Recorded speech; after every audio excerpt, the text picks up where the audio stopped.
The mother of a pregnant teen whose remains were found in a basement apartment east of Toronto said she is frustrated no murder charges have been laid in her daughter's death, as officers announced Tuesday they had found the DNA of a second woman in the same home.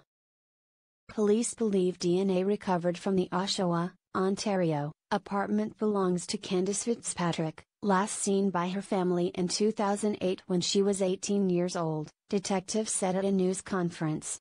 They would not comment on the nature of the DNA, but said tests comparing it to samples taken from Fitzpatrick's parents determined it belongs either to Fitzpatrick or one of her two sisters.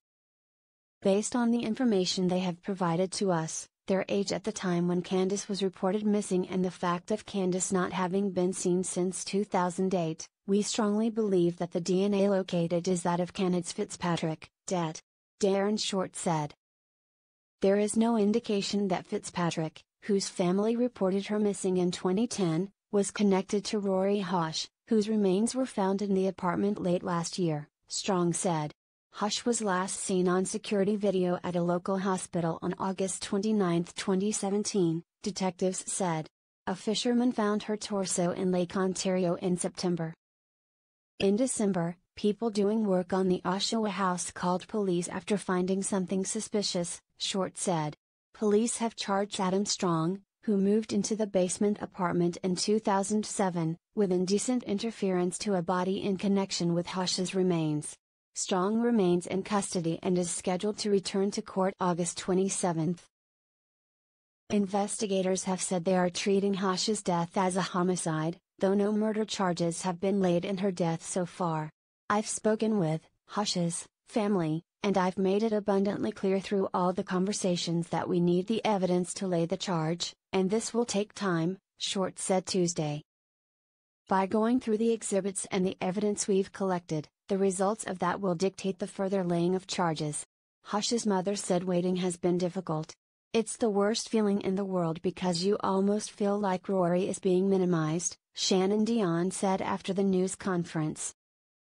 But I believe in the detectives, that they are taking their time for a reason. I'm glad I'm not putting negative pressure on the police force, I'm glad I'm not getting in their heads and taking time away from the investigation.